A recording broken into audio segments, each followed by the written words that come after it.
नमस्कार, मैं दीपेश निषाद और आप देख रहे हैं आपका अपना खबरी न्यूज। बता दें कि विकास खंड नगरी के एक बहुत गंभीर समस्या को लेकर यहाँ पर ग्रामीण तकरीबन 5,000 ग्रामीण हैं जो इससे प्रभावित है। बता दें कि अभी छत्तीसगढ़ सरकार और केंद्रीय सरकार की एक नया योजना के तहत एक पोर्टल है, जिस पोर्टल में जब तक वन ग्राम राजस्व ग्राम और वन ग्राम के लोगों का रजिस्ट्रेशन नहीं होगा तब तक उनको खातू प्रदान नहीं किया जाएगा। लेकिन विकास खंड नगरी में तकरीबन 112 गांव और तकरीबन 5,000 किसान इससे प्रभावित हो रहे हैं। क्या वो 5,000 ग्रामीण खेती नहीं करेंगे या फिर उनको शासन और प्रशासन खातू मुहैया नहीं कराएगा? क्या वो खेती से वंचित रह जाएंगे? इन तमाम समस्या को लेकर जो ग्रामीण है या नगरीय एसडीएम कार्यालय पहुंचे हैं और उन्होंने ज्ञापन दिया है। क्या कुछ मामला है, तमाम बातों को हम किसानों से जानते हैं। तो आइए हम आपको बारीकी से इन किसानों से जोड़ते हैं जो आज कहीं ना कहीं से पीड़ित एग्रीटेक नहीं हो रहा है, जिसके चलते इनको खातू नहीं मिला। साथ ही साथ आगामी समय में इनका धान भी नहीं बिकेगा।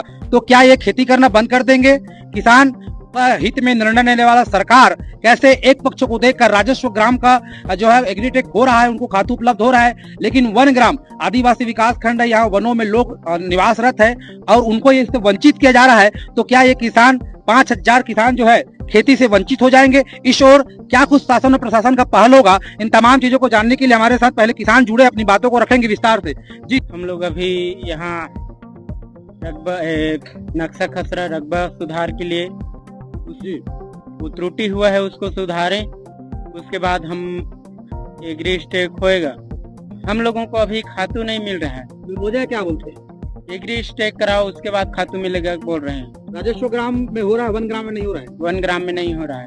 हमको यहाँ ना सोसाइटी में खातू बीज नहीं मिल रहा है। हम किसान इतना पीड़ित हैं कि एग्री जहाँ जाते हैं तो एग्री स्टेक होने के बाद ही खातू मिल पाएगा, ऐसे बोलते हैं। तो बिना खातू के हम किस तरह किसानी करेंगे? ना बीज उपलब्ध हो रहा है, ना खातू उपलब्ध हो रहा है, ना ऐसी स्थिति रहेगा ना तो हमारे धान भी नहीं बिकेगा। तो इस स्थिति में हम किसान किस तरह अपने जीवन यापन करेंगे? तो हम शासन प्रशासन से यही चाहते हैं कि हमारे जो रकबा खसरा त्रुटि हुआ है उसका भी सुधार हो और साथ ही साथ एग्री स्टेक हो और हमारे जो भी धान है उसको शासन प्रशासन खरीदी करे और हम किसान को सुविधा मुहैया करवाए।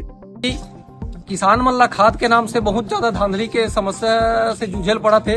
अभी जैसे हम दुकान में जातन खरीदे बार सोसाइटी में तो मिलत नहीं है। सोसाइटी में जतका देते ततका देते, हम ऊपरहा ले बार जात हन एग्रीटेक के नाम से खाता मांगत थे, आधार कार्ड मांगत थे और रेट ला यूरिया 750-700 रुपये लगाते। तो काय मतलब होते? ओला देना है तो फिर सरकारी रेट में दे दुकान में। हम एग्रीटेक कराए बा ठीक है, दुकाने में जा खत्म ले वो 266 की यूरिया ला 750 रुपये में 700 रुपये में बेचत। काय मतलब पड़ा था? वो में कहा है वो दुकान वाला जाने वो ओकर समस्या है। दुकान में एक जगह जब एक ठन अलग रेट बताते, नगरीच की दुकान के बातें एक जगह अलग रेट बताते, वो 750 का थे, एक जगह 700 बताते थे। वो शासन के अलग अलग रेट आ हुई का दुकान में भी एक ही रेट दिया है। अनुभागीय अधिकारी यही बोला है कि हम इसका जो आवेदन है उसको आगे बढ़ा चुके हैं, 1-2 दिन में समस्या का समाधान हो जाएगा, ऐसे बोला है। यदि 1-2 दिन में समस्या का समाधान नहीं होता तो तमाम जो किसान है क्या कुछ करेंगे? यदि 1-2 दिन में समस्या का समाधान नहीं होगा तो हम उग्र आंदोलन करेंगे। इसका जिम्मेदार स्वयं शासन प्रशासन रहेगा। तो ये आप सुन रहे थे वो किसान जो अपनी समस्या को लेकर एसडीएम कार्यालय पहुंचे हुए हैं। यदि इनको दिए गए आश्वासन और मोहलत में इनका काम नहीं हुआ तो उग्र आंदोलन करेंगे, जिसका जिम्मेदार स्वयं शासन और प्रशासन होंगे। तो क्या किसानों की सरकार, छत्तीसगढ़ सरकार वर्तमान भारतीय जनता पार्टी की सरकार है जो किसान की तैसी की बात करती है और आज किसान वन ग्राम के जो किसान है अपने उपजन के लिए खातू के लिए तरस रहे हैं?